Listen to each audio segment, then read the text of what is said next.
Chapter 1 – Introduction to Nutritional Anemia. Nutritional anemia is a significant public health challenge, especially in developing nations where poverty, limited access to nutritious food, and inadequate healthcare infrastructure are common. It refers to a group of anemias caused by a deficiency in essential nutrients required for red blood cell production, most notably iron, folate, and vitamin B12. This condition is characterized by a reduced number of red blood cells or hemoglobin, which diminishes the blood's capacity to carry oxygen, leading to fatigue, weakness, and a host of other health complications. In the broader context of global health, nutritional anemia has persisted as a silent epidemic. Historical records from the 20th century show that while infectious diseases garnered most of the global health attention, the slow-moving, debilitating effects of anemia quietly impaired millions, particularly in regions already burdened by malnutrition. In the modern era, it remains a key indicator of a population's nutritional status and the efficacy of public health interventions. According to global health data, over 2 billion people suffer from some form of anemia, with the highest rates found in South Asia, Sub-Saharan Africa, and parts of Latin America. The significance of tackling nutritional anemia in developing nations cannot be overstated. It disproportionately affects the most vulnerable populations, pregnant women, young children, and the elderly, undermining their growth, productivity, and overall well-being. For children, anemia can impair cognitive development, stunting both mental and physical growth. In pregnant women, it increases the risk of maternal mortality, preterm births, and low birth weight. These consequences not only have personal and familial implications, but also create economic burdens for communities and nations, perpetuating cycles of poverty and underdevelopment.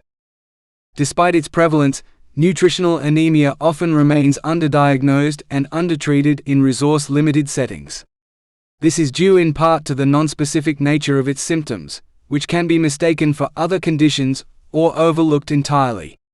Additionally, limited access to diagnostic tools, nutritional supplements, and healthcare services creates barriers to early intervention and effective treatment. Cultural beliefs, dietary restrictions, and gender-based disparities in food distribution further complicate the issue. This chapter sets the foundation for a deeper exploration into the multifaceted nature of nutritional anemia. By understanding what it is, where it stems from, and why it is particularly severe in developing countries, we can begin to examine the broader systemic issues that sustain it. The following chapters will delve into the causes, epidemiology, societal impacts, and the global efforts being made to combat this persistent yet preventable condition. Definition and classification of anemia. Anemia is a condition characterized by a decrease in the number of red blood cells, or the concentration of hemoglobin in the blood, resulting in reduced oxygen-carrying capacity. This deficit hampers the body's ability to deliver adequate oxygen to tissues and organs, leading to symptoms such as fatigue, weakness, shortness of breath, and pallor. While it may present mildly at first, untreated anemia can progress and contribute to severe health complications, particularly in vulnerable populations like children, pregnant women, and the elderly. The World Health Organization defines anemia based on hemoglobin concentration thresholds that vary by age, sex, and physiological status. For example, hemoglobin levels below 12 grams per deciliter in non-pregnant women and below 13 grams per deciliter in men typically indicate anemia. These thresholds provide a standardized framework for diagnosis across different settings and populations, although local health systems may adjust these values based on regional health patterns and altitude. Anemia is not a singular disease, but rather a symptom of various underlying conditions. It is broadly classified into several categories based on cause and red blood cell morphology. The three main types include nutritional anemia, hemolytic anemia, and anemia of chronic disease. Nutritional anemia, the primary focus of this book, arises due to deficiencies in essential nutrients, primarily iron, vitamin B12, and folic acid, that are critical for red blood cell production. This form of anemia is the most prevalent globally, and is strongly associated with inadequate dietary intake, poor absorption, or increased physiological demand. Hemolytic anemia, on the other hand, is characterized by the premature destruction of red blood cells, which may be due to inherited conditions such as sickle cell disease or thalassemia, or acquired causes like infections, autoimmune reactions, or exposure to certain drugs and toxins. Anemia of chronic disease typically occurs in the context of long-standing illnesses such as cancer, HIV/AIDS, tuberculosis, or inflammatory disorders. It is usually driven by impaired iron metabolism and reduced red blood cell production due to chronic inflammation. In addition to etiological classification, anemia is also categorized based on red blood cell size: microcytic, normocytic, and macrocytic. Microcytic anemia, often resulting from iron deficiency, is characterized by smaller than normal red cells. Macrocytic anemia, usually due to folate or vitamin B12 deficiency, presents with enlarged red cells. Normocytic anemia refers to red blood cells that are normal in size but reduced in number, often seen in anemia of chronic disease. Understanding the definition and classification of anemia is critical for effective diagnosis and treatment. Each type of anemia requires a tailored approach, and accurate classification helps in identifying root causes, guiding interventions, and evaluating public health strategies. This foundational knowledge is essential as we continue exploring the complexities of nutritional anemia in developing regions. Historical context and global burden.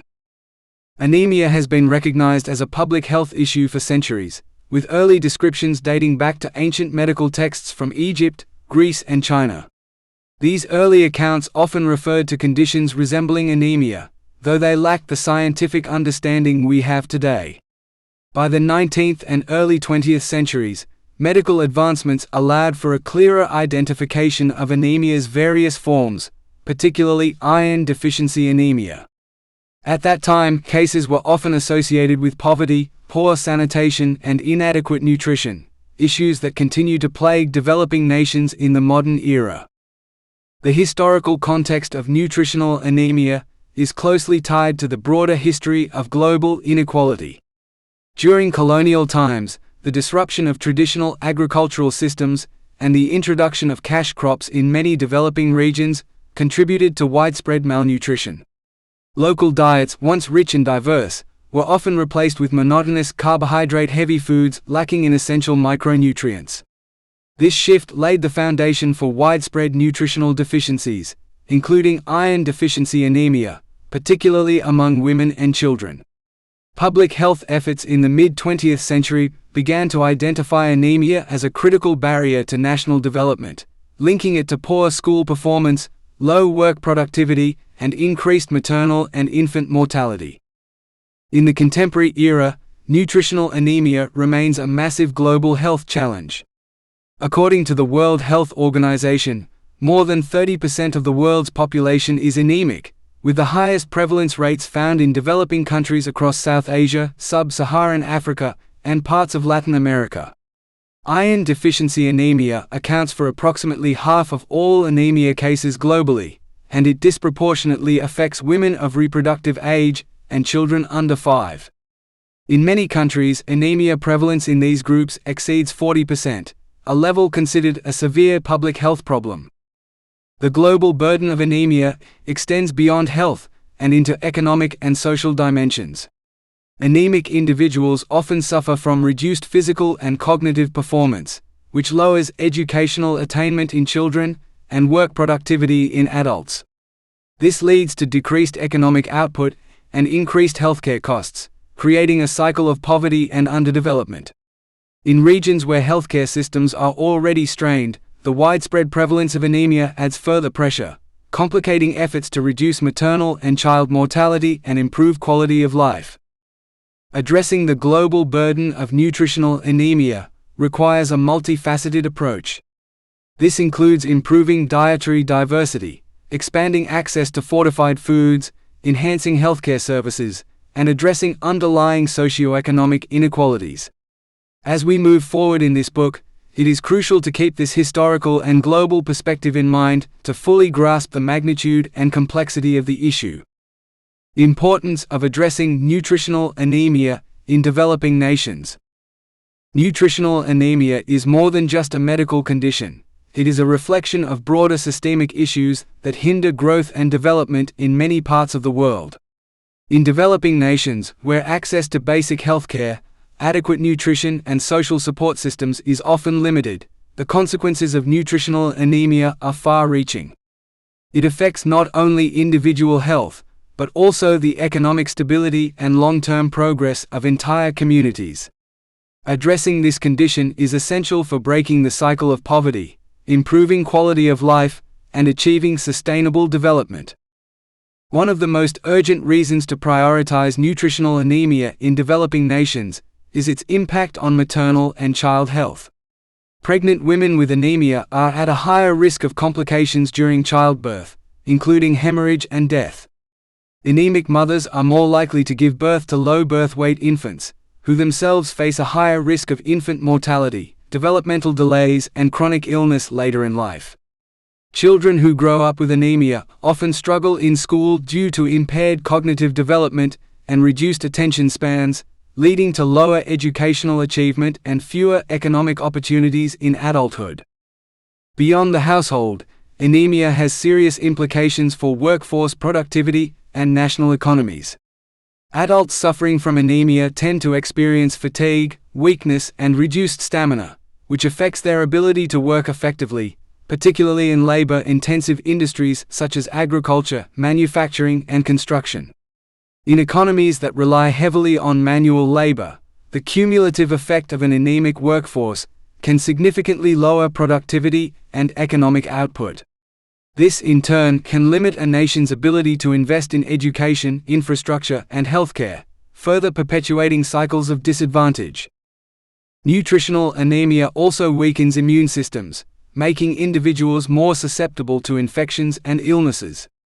In regions where diseases like malaria, tuberculosis, and HIV are prevalent, this vulnerability can lead to a higher disease burden and increased strain on already fragile healthcare systems. The interplay between infection and anemia creates a feedback loop in which each condition exacerbates the other, complicating efforts to reduce morbidity and mortality rates. Efforts to combat nutritional anemia in developing nations are often hindered by limited resources, political instability, and logistical challenges. However, the benefits of addressing the issue are immense. Interventions such as micronutrient supplementation, food fortification, and public health education have been shown to significantly reduce anemia rates and improve health outcomes. By investing in these strategies, governments and international organizations can take a powerful step toward improving population health, promoting gender equality, and fostering economic resilience in the developing world. Chapter 2: Causes of nutritional anemia. Nutritional anemia is primarily caused by a deficiency of essential nutrients that are required for the production and maintenance of healthy red blood cells. In developing nations, these deficiencies often arise due to a complex interplay of poor dietary intake, inadequate healthcare, and environmental and socioeconomic challenges. Understanding the causes of nutritional anemia is essential for designing targeted interventions that can address the root of the problem, rather than just its symptoms. Iron deficiency is the most common cause of nutritional anemia, and is often the result of diets that are low in bioavailable iron. In many developing countries, staple diets are predominantly plant-based, relying heavily on cereals and legumes, which contain non-heme iron, a form that is less efficiently absorbed by the body. Furthermore, these foods often contain inhibitors such as phytates and tannins that reduce iron absorption even further. Limited consumption of animal products, which provide more readily absorbed heme iron, exacerbates the deficiency, especially among low-income populations that cannot afford such foods regularly. Folate and vitamin B12 deficiencies are also significant contributors to nutritional anemia. Folate is essential for DNA synthesis and red blood cell formation, and its deficiency can result in megaloblastic anemia, characterized by the presence of abnormally large red blood cells. Folate deficiency is often seen in populations with limited access to fresh fruits and green leafy vegetables. Vitamin B12, which is primarily found in animal-based foods, is particularly lacking in the diets of vegetarians or populations with restricted access to meat, dairy, and eggs.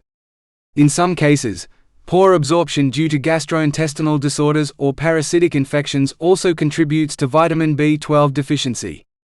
In addition to dietary causes, chronic blood loss from parasitic infections such as hookworm and schistosomiasis plays a major role in causing and perpetuating anemia, particularly in rural areas with inadequate sanitation. These parasites feed on blood or cause internal bleeding, leading to a significant loss of iron and red blood cells over time.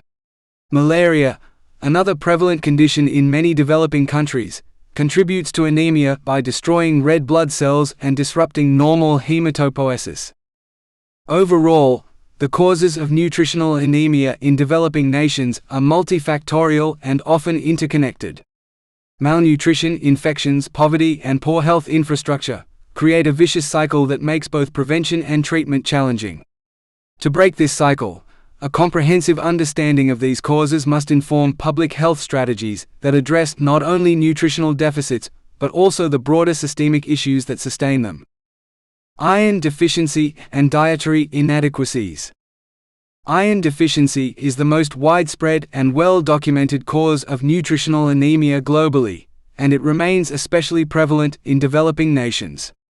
Iron is a vital mineral required for the synthesis of hemoglobin, the protein in red blood cells responsible for transporting oxygen throughout the body.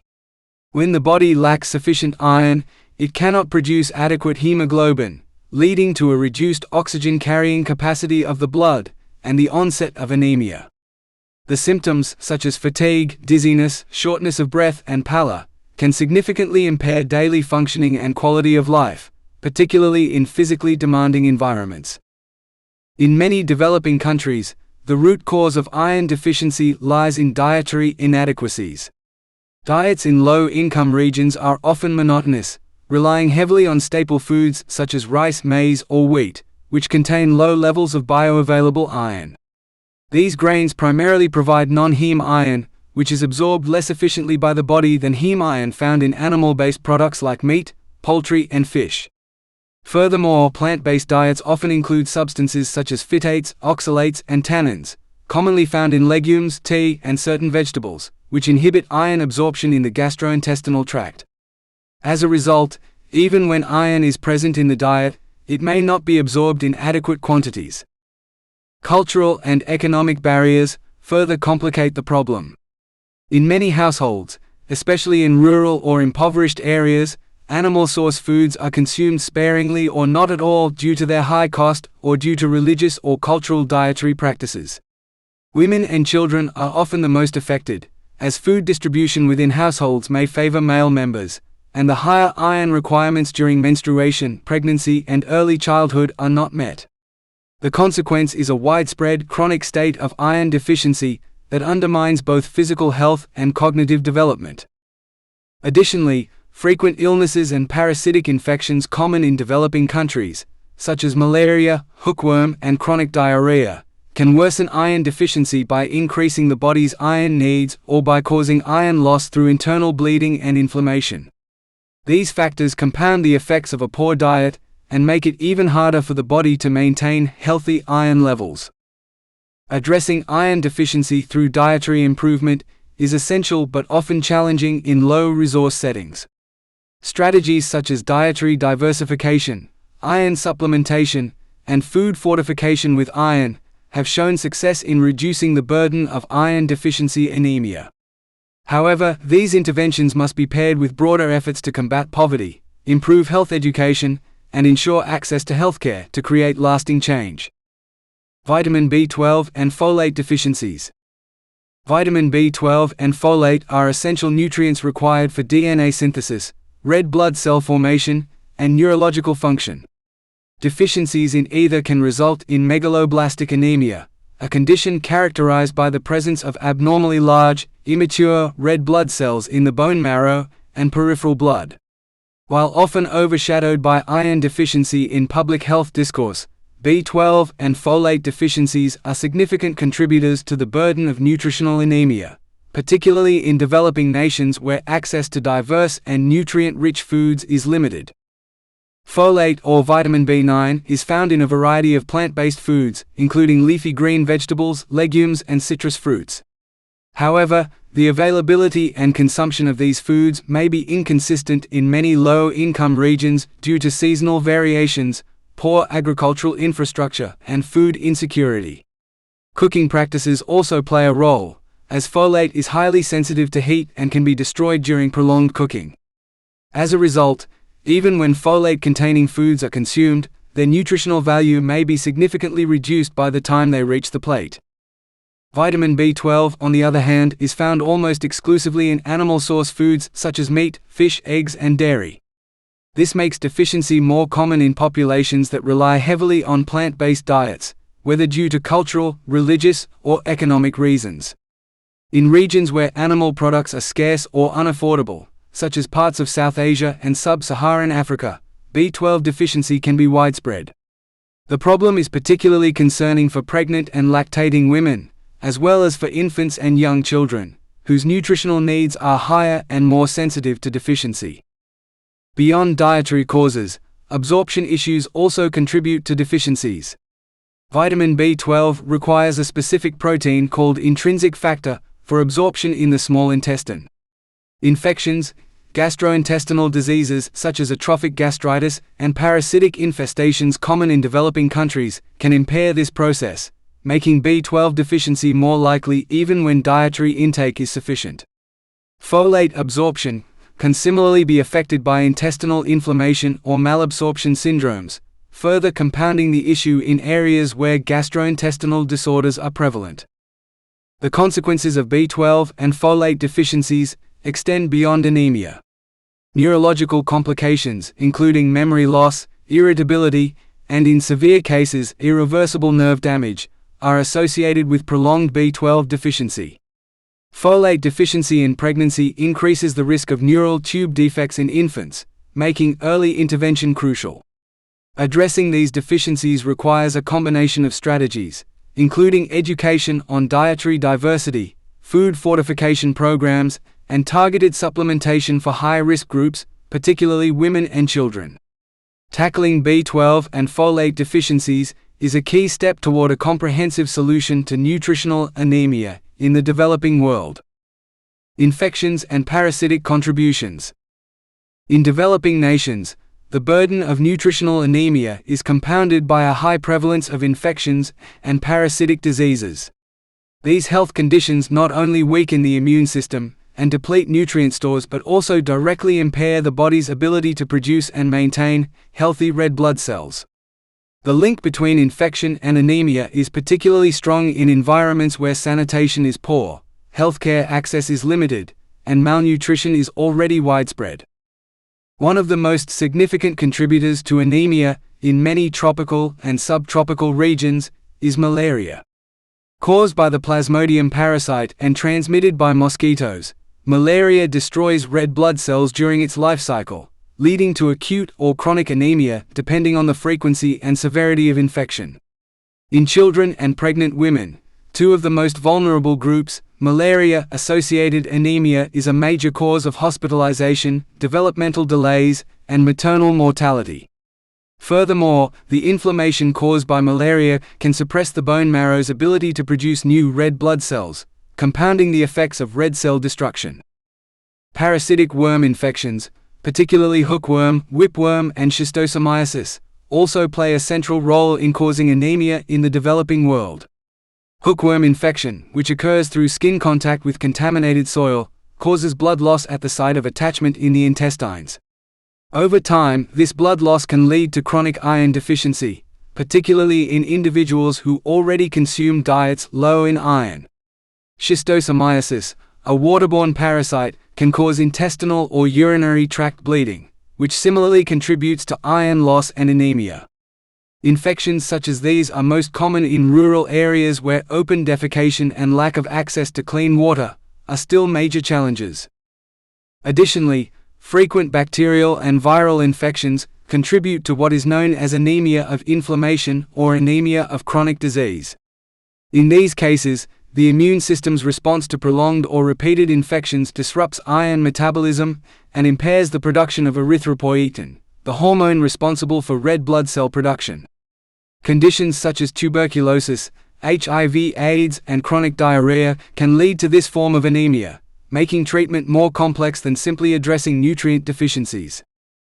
The relationship between infection and anemia is cyclical. Infections contribute to anemia, and anemia weakens the immune system, making individuals more susceptible to further infections. Breaking this cycle requires a comprehensive approach that includes improving sanitation and access to clean water, controlling vector-borne diseases, deworming campaigns, and integrating nutritional support with infection treatment. Public health initiatives that target both the infectious and nutritional causes of anemia are essential to reducing its prevalence and impact in the world's most affected regions. Chapter 3: Epidemiology and Demographics. The epidemiology of nutritional anemia reveals a widespread and persistent public health issue that disproportionately affects populations in developing countries.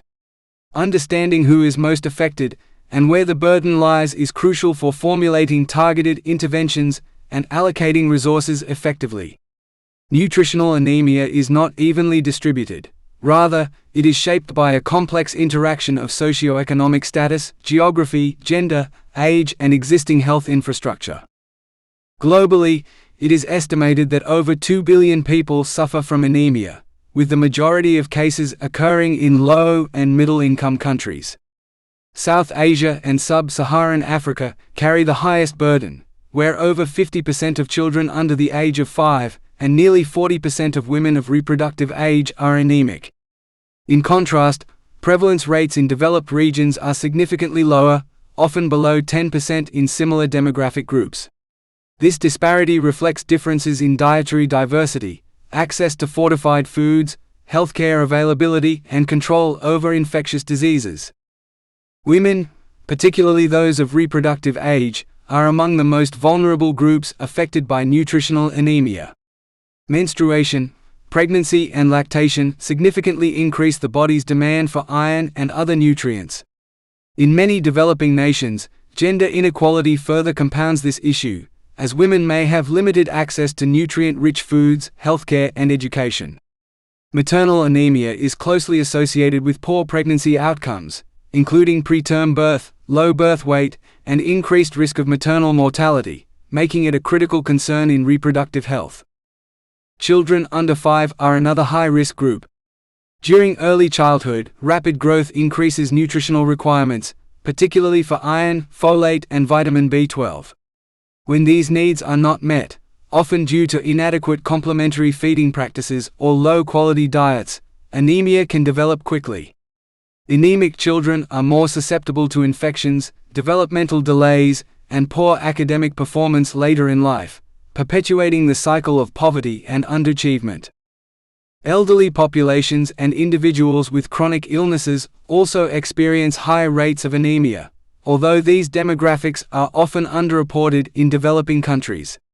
Infections such as HIV/AIDS and tuberculosis, both prevalent in many low-resource settings, further elevate anemia rates across age groups by increasing nutritional demands and impairing red blood cell production.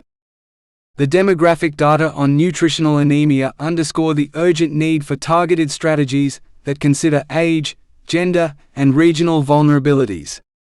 Public health programs must prioritize the most affected groups, women and children, while also addressing systemic issues such as food insecurity, lack of education, and poor healthcare access. Strengthening epidemiological surveillance and data collection in resource-limited settings is equally important for tracking progress and refining interventions over time. Prevalence among vulnerable populations. Nutritional anemia disproportionately affects vulnerable populations, and understanding the specific challenges faced by these groups is essential to addressing the problem effectively. In developing nations, certain populations are particularly at risk of anemia due to a combination of biological, socioeconomic, and environmental factors. Among the most affected are young children, women of reproductive age, and the elderly, as well as individuals living in areas with high disease burdens or poor healthcare access. Children under 5 years of age are one of the most vulnerable groups when it comes to nutritional anemia. During this critical period of growth, the body's demand for iron, folate, and other essential nutrients is elevated. If these needs are not met, the result is an increased risk of anemia, which can have severe consequences for both physical and cognitive development. Anemic children are more likely to experience developmental delays, poor academic performance, and a weakened immune system, making them more susceptible to infections. In many developing nations, where access to a diverse diet is limited, the prevalence of anemia among young children can exceed 50%. Additionally, anemia contributes significantly to infant mortality, as anemic mothers are more likely to have preterm or low birth weight babies, further exacerbating the challenges faced by newborns.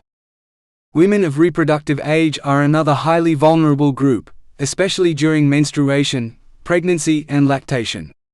The increased iron demand during these periods, particularly during pregnancy, places women at a heightened risk of developing anemia, especially in areas where access to iron-rich foods is limited or unaffordable.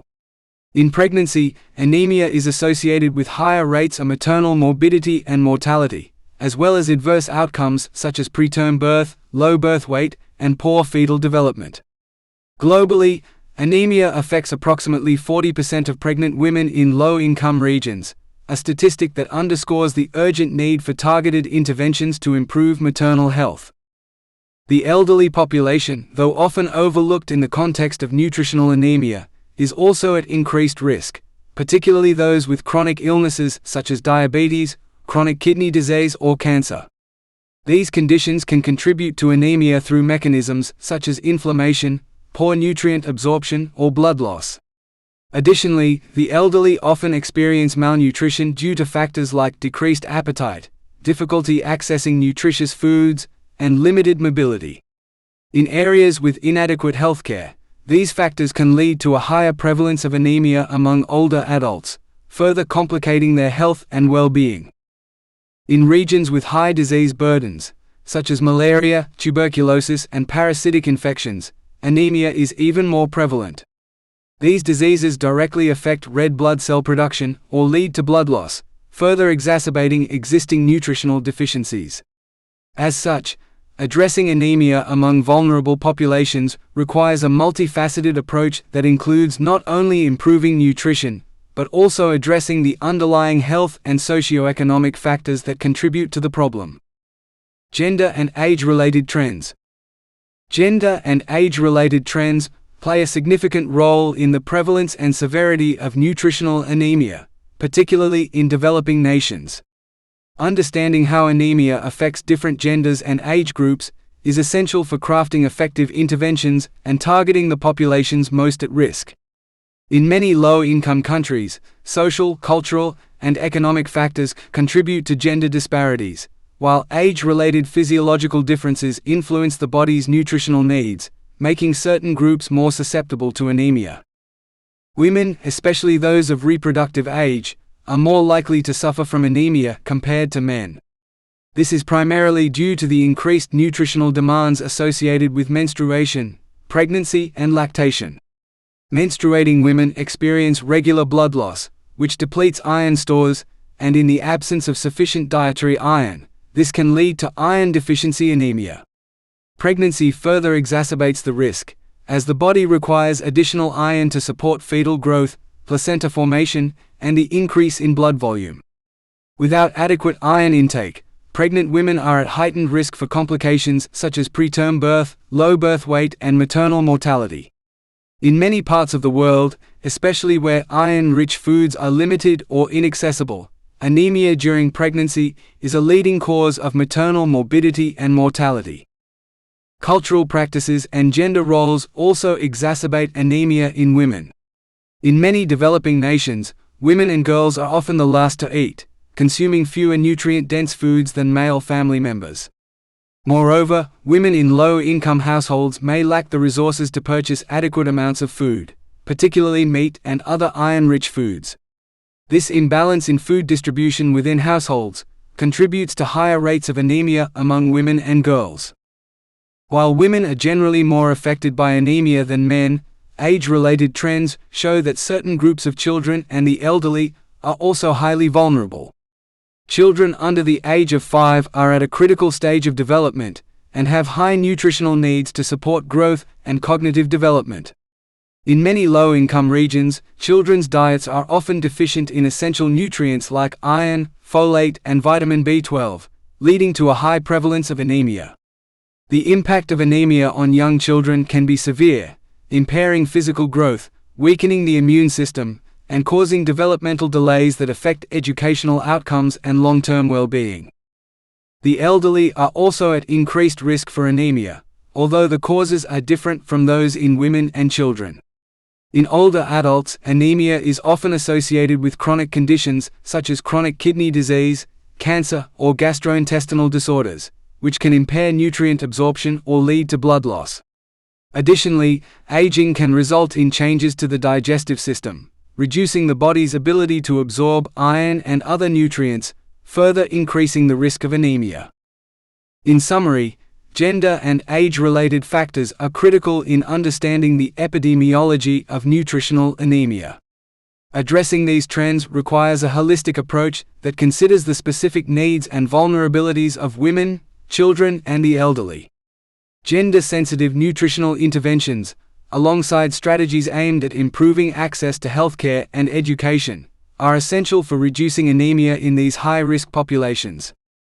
Regional variations in the Third World. The prevalence of nutritional anemia varies significantly across different regions of the developing world, shaped by factors such as geography, socioeconomic conditions, cultural practices, and access to healthcare. In many low-income countries, regional disparities in the rate of anemia reflect differences in agricultural productivity, food security, climate, and public health infrastructure. Understanding these regional variations is essential for developing tailored interventions that address the unique challenges faced by each area. In sub-Saharan Africa, for instance, anemia is a widespread and persistent public health issue, particularly among women and children. High rates of malaria, hookworm infections, and other parasitic diseases contribute to the anemia burden. In addition to the direct effects of these infections on blood cells, the overall health of the population is often compromised by poor sanitation, limited access to clean water, and inadequate healthcare systems. These factors make it challenging to improve nutritional status, as even when iron-rich foods are available, malabsorption due to infections can reduce their effectiveness. Furthermore, many regions in sub-Saharan Africa have limited access to a variety of nutrient-rich foods, with diets predominantly consisting of staples like maize, cassava, and rice, which are low in iron and other essential nutrients. South Asia, another region with a high burden of nutritional anemia, faces its own set of challenges.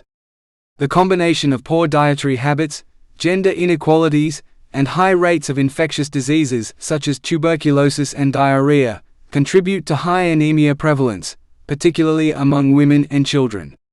South Asian diets, particularly in rural areas, tend to be heavily plant-based, with limited intake of animal products that provide more bioavailable forms of iron.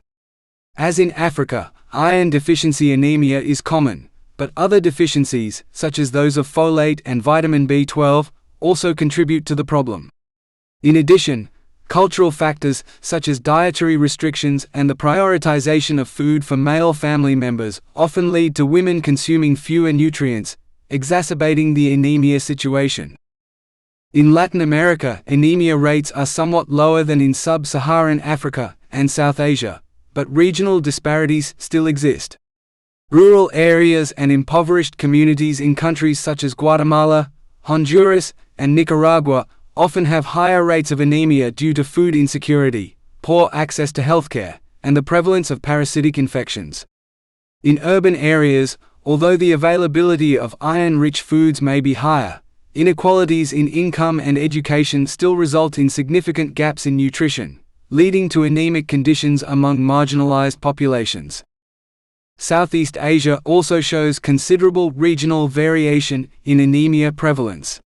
In countries like Indonesia and the Philippines, anemia remains a major health concern, particularly in rural communities where diets lack diversity and infections such as malaria and hookworm are prevalent.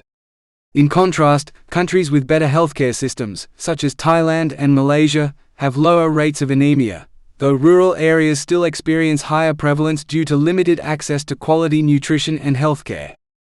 Ultimately, regional variations in nutritional anemia in the Third World highlight the need for localized strategies that consider the unique economic, environmental, and cultural contexts of each area. Improving access to a diverse diet, enhancing healthcare infrastructure, and implementing targeted public health programs can help reduce the burden of anemia and improve the overall well-being of vulnerable populations. Chapter 4: Socioeconomic and Cultural Determinants. Socioeconomic and cultural factors play a crucial role in the prevalence of nutritional anemia in developing nations. These determinants not only influence access to adequate nutrition, but also shape dietary practices, healthcare utilization, and overall health outcomes. The interplay between income, education, social status, and cultural norms significantly impacts the nutritional status of individuals, particularly in regions where food insecurity, gender inequality, and inadequate healthcare systems are common challenges. One of the most significant socioeconomic factors influencing anemia rates is income. In many low-income regions, individuals and families often face financial constraints that limit their ability to purchase a diverse range of nutritious foods. Diets may be based on a few low-cost staples, such as rice, maize, or cassava, which are calorically sufficient but lack essential micronutrients like iron, folate, and vitamin B12. Limited access to animal products, which are rich sources of bioavailable iron, further exacerbates nutritional deficiencies. This economic constraint is compounded by food insecurity, where access to sufficient, safe, and nutritious food is inconsistent, particularly during periods of drought, conflict, or economic downturns. Poor nutrition during critical periods, such as pregnancy and early childhood, can result in long-term health consequences, perpetuating a cycle of poverty and malnutrition. Education also plays a significant role in the prevention and management of anemia. In regions where literacy rates are low, particularly among women, there is often a lack of knowledge about proper nutrition, the importance of iron-rich foods, and the role of dietary diversity in preventing anemia. Additionally, lower levels of education are often correlated with limited access to health services, making it more difficult for individuals to seek out medical advice or treatment for anemia. Conversely, higher levels of education, particularly for women, have been shown to improve health outcomes, as educated individuals are more likely to make informed decisions about their diets, healthcare, and hygiene practices.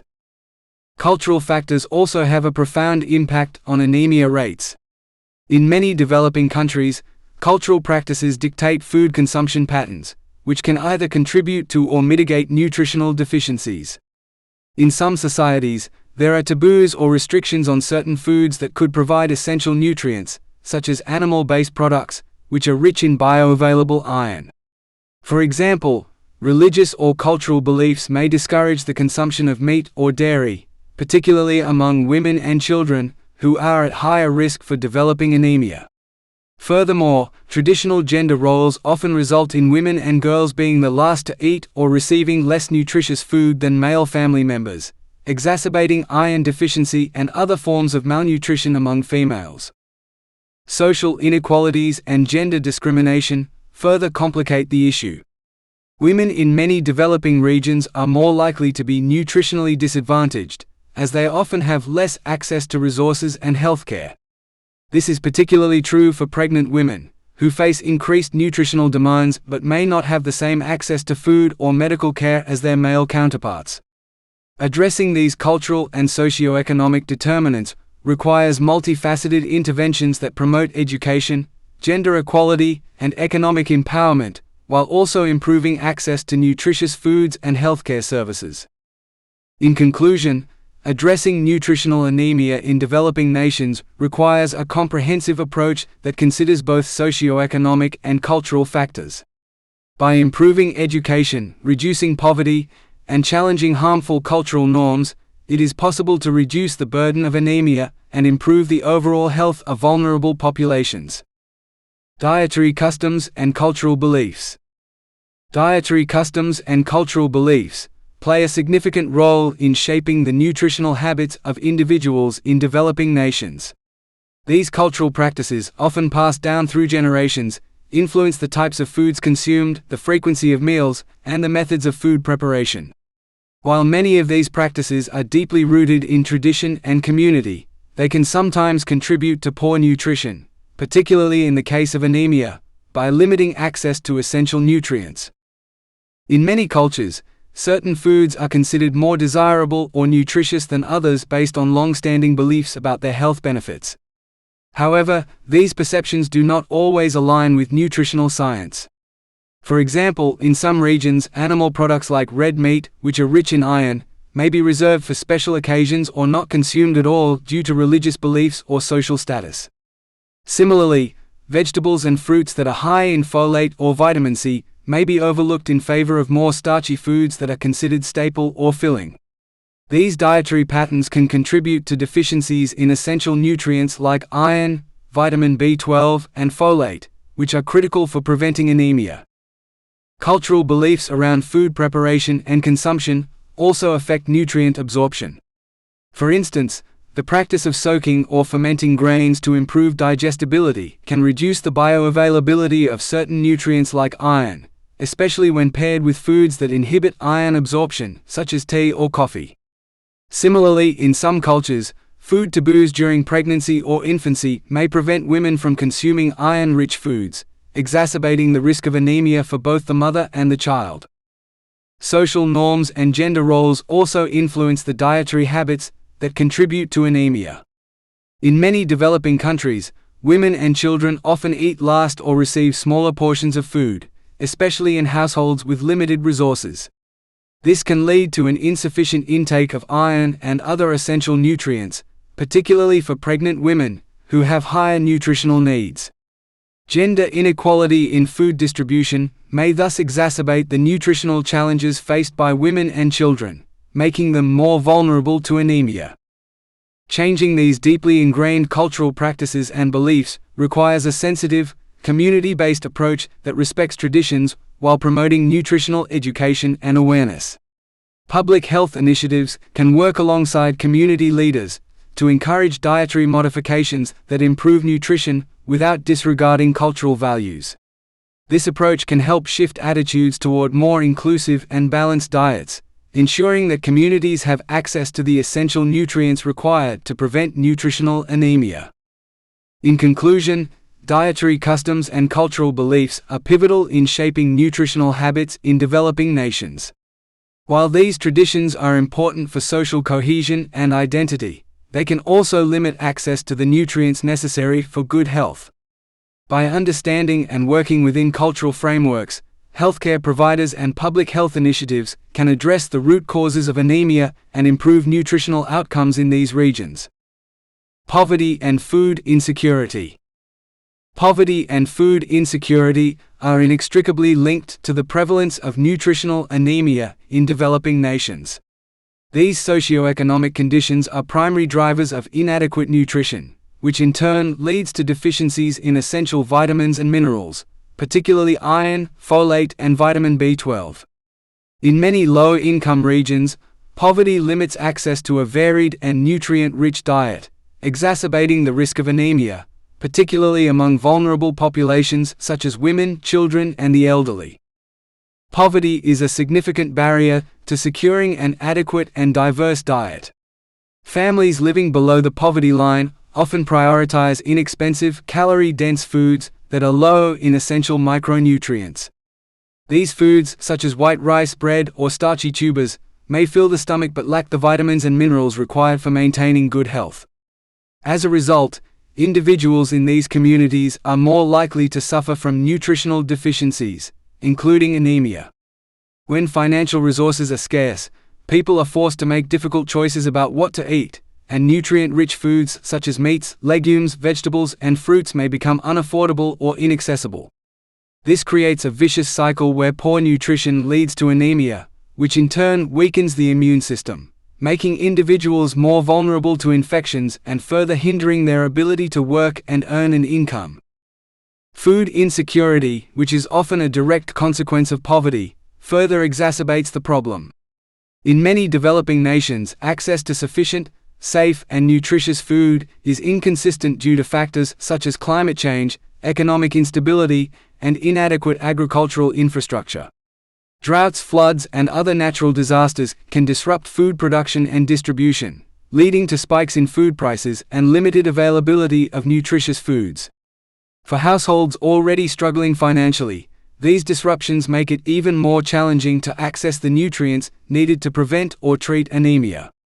Additionally, the seasonal nature of food availability in some regions means that certain months of the year are marked by limited food options, which exacerbates nutritional deficiencies during those times. Food insecurity also has a profound impact on vulnerable populations, particularly women and children. Women, especially those who are pregnant or breastfeeding, have higher nutritional needs and are at increased risk of anemia due to insufficient iron intake. In many poor households, women are the primary caregivers and often eat last after the male members of the family, which means they may receive less food or lower quality food. Children in food-insecure households are similarly at risk, as they may not receive the proper nutrients during critical periods of growth and development. Anemic children face impaired cognitive and physical development, which can affect their school performance and overall health. To combat anemia related to poverty and food insecurity, it is essential to improve access to nutritious food, strengthen food distribution systems, and address the root causes of poverty. Public health interventions such as food fortification, micronutrient supplementation, and education on nutrition can help reduce the burden of anemia in impoverished communities. Additionally, improving economic conditions, increasing access to social safety nets, and investing in agricultural sustainability can help ensure that vulnerable populations are better equipped to meet their nutritional needs. By addressing the socio-economic determinants of anemia, we can break the cycle of poverty and malnutrition that perpetuates the global burden of anemia. Gender inequality and health access. Gender inequality is a significant determinant of health, particularly in developing nations, where societal norms and cultural practices often place women at a disadvantage. This inequality not only restricts access to resources but also limits women's ability to access proper healthcare and nutrition, both of which contribute to the high rates of nutritional anemia among females. The intersection of gender inequality and limited health access creates a vicious cycle, where women are more likely to experience malnutrition and anemia, which in turn affects their health and well-being. In many low-income countries, women face structural barriers to healthcare access, including limited financial resources, cultural restrictions, and a lack of education. These barriers often prevent women from seeking or receiving appropriate care during critical times such as pregnancy, postpartum, and menopause, when their nutritional needs are heightened. For instance, pregnant women require increased iron to support fetal development and compensate for the blood loss during childbirth. However, in many regions, women are not only unable to access iron-rich foods, but also face difficulties in obtaining adequate maternal healthcare services. This is especially true in rural or remote areas, where healthcare facilities may be distant, and healthcare workers may be insufficiently trained or equipped to address the nutritional needs of women. Cultural norms and gender roles further exacerbate the situation. In many societies, women are often the last to eat, consuming what is left over after male family members have had their fill. This food distribution inequality, combined with the often lower status and decision-making power of women within households, leads to insufficient intake of essential nutrients like iron, folate, and vitamin B12. Women in these settings may also be subject to dietary restrictions based on cultural or religious beliefs, such as limiting the consumption of meat, dairy, or other iron-rich foods. These dietary practices place women at greater risk of anemia, especially when combined with poverty and food insecurity. Moreover, the lack of education about nutrition and anemia is another consequence of gender inequality. Women who are less educated about the causes and prevention of anemia are less likely to adopt behaviors that could prevent it, such as consuming iron-rich foods or seeking medical advice. In many communities, education for girls is often less prioritized than for boys, perpetuating a cycle of poor health outcomes for women and their children. In conclusion, addressing gender inequality is crucial in reducing the prevalence of nutritional anemia in developing nations. Empowering women through education, improving access to healthcare, and ensuring that women have equal access to nutritious food are key strategies in breaking the cycle of anemia and improving overall health outcomes. Only by addressing the social and gender-based factors that limit women's health access can we begin to tackle the root causes of anemia in these vulnerable populations. Chapter 5: Health Consequences and Complications. Nutritional anemia is not just a condition of insufficient red blood cells or hemoglobin in the body. It carries significant health consequences that affect various organ systems and can lead to a range of complications, particularly when left untreated. In developing nations where access to healthcare and proper nutrition is often limited, the effects of anemia are even more pronounced, leading to severe long-term health issues. These consequences extend beyond the individual, impacting families, communities, and entire healthcare systems. One of the most direct health consequences of nutritional anemia is its impact on the immune system. Iron, vitamin B12, and folate, all essential nutrients for red blood cell production, also play vital roles in immune function. A deficiency in these nutrients weakens the body's ability to fight infections, making anemic individuals more vulnerable to illnesses such as pneumonia, tuberculosis, and malaria. In children, this weakened immune response leads to higher rates of childhood infections, contributing to the cycle of poor health and underdevelopment. Furthermore, anemia can delay recovery from illness, as the body lacks the necessary resources to repair and regenerate tissues. In addition to immune system dysfunction, anemia can severely affect cognitive and physical development, especially in young children and pregnant women. For children, anemia can impair brain development, leading to learning difficulties, poor academic performance, and behavioral issues. In severe cases, it can result in long-term cognitive deficits that affect educational outcomes and future opportunities. In pregnant women, anemia increases the risk of maternal and fetal complications, including preterm labor, low birth weight, and even maternal death. Anemia also increases the likelihood of postpartum hemorrhage, a leading cause of maternal mortality in developing countries. Another significant complication of anemia is its impact on cardiovascular health. The heart works harder to pump oxygenated blood to the body's tissues when hemoglobin levels are low. Over time, this increased strain can lead to cardiovascular complications, including heart failure, especially in individuals with chronic anemia. Anemia has been linked to a higher risk of developing both hypertension and heart disease, further complicating the health profile of affected individuals. The economic and social impact of anemia is also substantial. Anemic individuals, particularly those with severe or long-term anemia, may experience fatigue, weakness, and reduced productivity, which affects their ability to work or contribute to their household income. In low-income countries, this reduced productivity can hinder overall economic growth, as a significant portion of the population is unable to fully participate in the workforce due to the debilitating effects of anemia. In conclusion, the health consequences of nutritional anemia are far-reaching, affecting individuals' physical, cognitive, and emotional well-being. Addressing anemia in developing nations is not just a matter of improving individual health, but also a critical component of enhancing social and economic development. Reducing the burden of anemia can lead to healthier, more productive populations, capable of breaking the cycle of poverty and malnutrition. Maternal and child health impacts. Nutritional anemia has profound impacts on maternal and child health, with severe consequences for both mothers and their offspring, particularly in developing nations.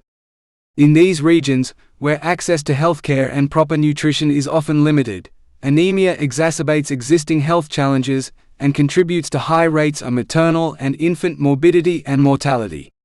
The intergenerational effects of anemia are particularly troubling, as malnourished mothers are more likely to give birth to undernourished children, creating a cycle of poor health outcomes that persist across generations.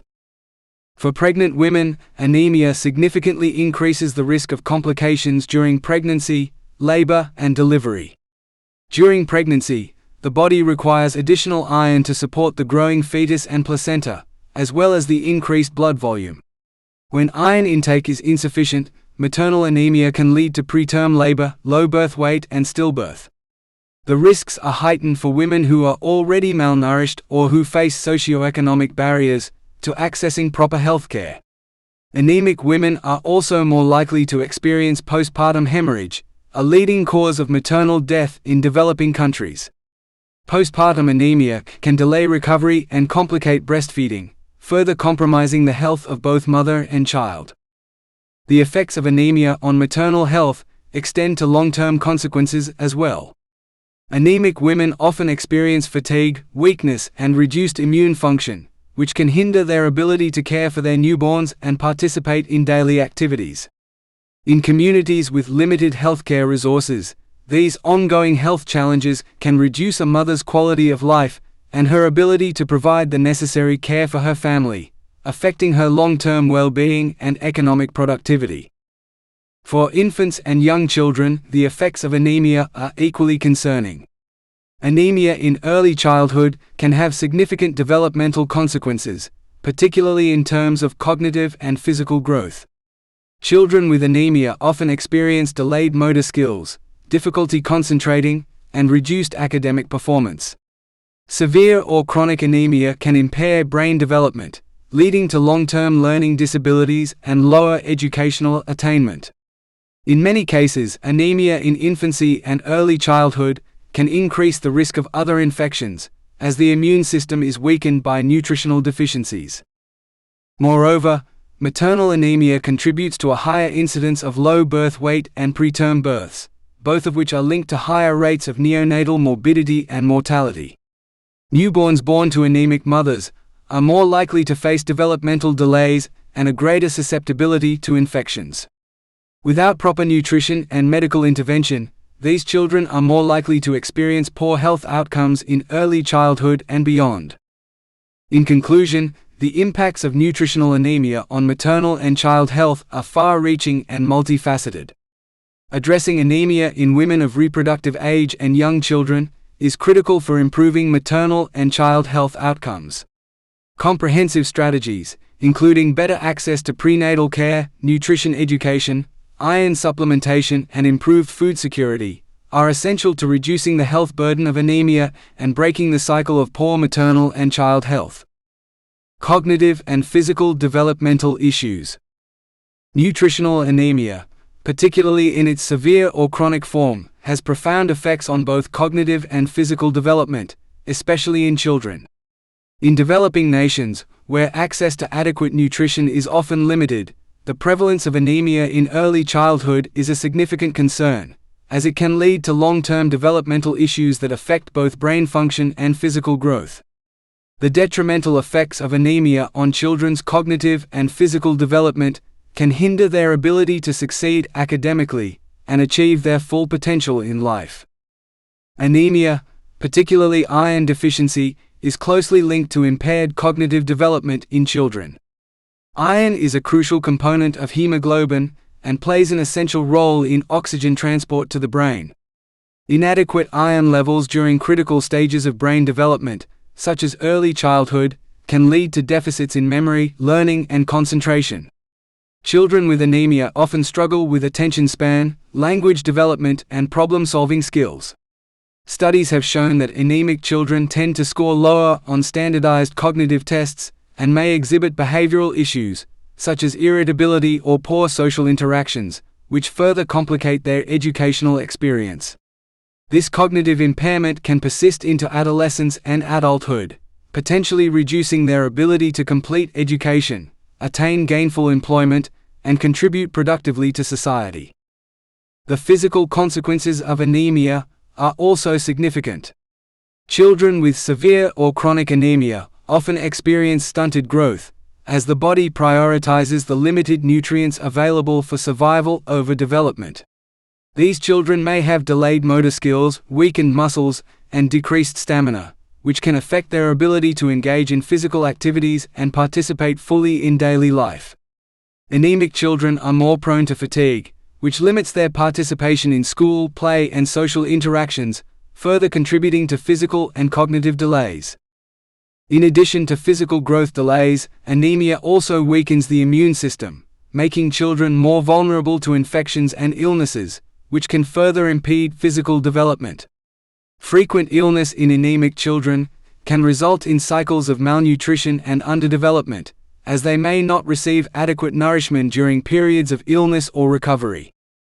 Addressing anemia in early childhood is critical for preventing these cognitive and physical developmental issues. Adequate nutrition, including iron supplementation and a balanced diet rich in essential vitamins and minerals, is vital for supporting optimal brain and physical development. Interventions such as early detection, health education, and improved access to nutritious food are essential to break the cycle of anemia and promote better health outcomes for children. In conclusion, anemia has far-reaching effects on both cognitive and physical development in children. By addressing nutritional deficiencies early and ensuring that children have access to the nutrients they need, it is possible to prevent many of the developmental issues associated with anemia, ensuring healthier and more productive futures for children in developing nations. Burden on healthcare systems. Nutritional anemia places a significant strain on healthcare systems, particularly in developing nations where resources are already stretched thin. The widespread prevalence of anemia across populations, especially in children, women of reproductive age, and the elderly, leads to an increased burden on hospitals, clinics, and healthcare workers. Addressing anemia requires extensive healthcare infrastructure, including screening, diagnosis, treatment, and long-term management, which can overwhelm already limited health resources. One of the primary ways anemia affects healthcare systems is through the high volume of cases requiring medical attention. Anemia is often a chronic condition, meaning that individuals with moderate or severe anemia may require ongoing care, including iron supplementation or blood transfusions. This continuous demand for healthcare services can lead to overcrowded healthcare facilities, longer wait times for patients, and a higher workload for healthcare professionals. As anemia is commonly associated with other health complications, such as infections, malnutrition, and developmental delays, the treatment of anemia often involves multiple health interventions, further increasing the burden on healthcare providers. Moreover, anemia contributes to higher rates of hospitalization, particularly among vulnerable groups such as pregnant women and children. Pregnant women with anemia are at increased risk of complications such as preterm birth, postpartum hemorrhage, and maternal death. The need for emergency care and the management of these complications strains healthcare systems that are often already under-resourced. For children, anemia can lead to frequent infections, stunted growth, and cognitive impairment, requiring long-term medical care and monitoring. These ongoing health issues result in higher healthcare costs and the allocation of limited funds to manage these cases, diverting resources away from other essential services. The financial burden of anemia also extends to healthcare systems in the form of increased treatment costs. The long-term management of anemia, including the provision of iron supplements, blood transfusions, and other interventions, incurs significant healthcare expenses. In countries with limited budgets, these costs can be prohibitive, especially when anemia is widespread and untreated. Additionally, addressing the root causes of anemia, such as poor nutrition and food insecurity, requires extensive public health interventions, which demand both time and financial resources. The impact of anemia on healthcare systems is compounded by a lack of education and awareness about the condition. In many developing nations, individuals may not recognize the symptoms of anemia, leading to delayed diagnosis and treatment. This lack of awareness among both the public and healthcare providers can lead to preventable complications, further increasing the strain on healthcare facilities. In conclusion, nutritional anemia imposes a heavy burden on healthcare systems in developing nations. The prevalence of anemia leads to increased demand for medical services, higher healthcare costs, and the allocation of limited resources to manage its effects. Addressing anemia through prevention, early detection, and improved healthcare infrastructure is critical to alleviating this burden and improving overall health outcomes in these regions. Chapter 6: Diagnostic Challenges and Approaches. The diagnosis of nutritional anemia in developing nations presents numerous challenges, primarily due to limited access to healthcare resources, a lack of diagnostic infrastructure, and the complexity of identifying the condition in its early stages.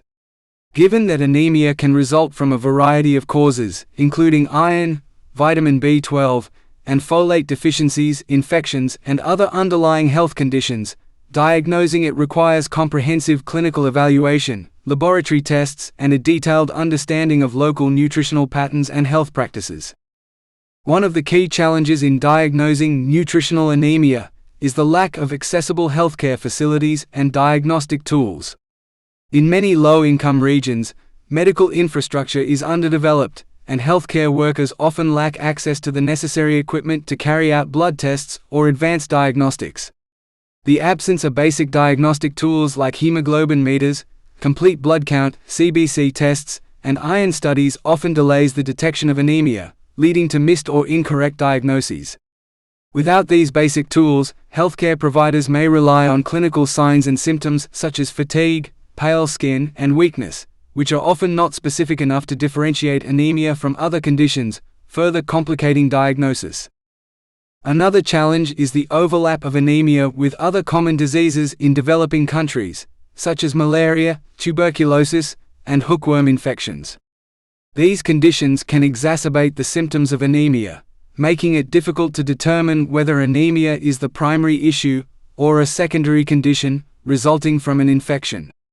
For example, malaria-induced anemia and iron deficiency anemia may present with similar symptoms, but their underlying causes require different treatment approaches. As such, accurate diagnosis necessitates distinguishing between these conditions, which can be difficult in resource-poor settings without advanced laboratory capabilities. Furthermore, the complexity of anemia itself can be a diagnostic challenge. Nutritional anemia is often multifactorial, meaning it can result from multiple deficiencies in a population that faces chronic food insecurity or limited access to a variety of nutrients. In many cases, individuals may experience a combination of iron, folate, and vitamin B12 deficiencies, which can further complicate diagnosis and treatment. Therefore, healthcare providers need to consider the individual's overall nutritional status and potential coexisting conditions when diagnosing and planning treatment.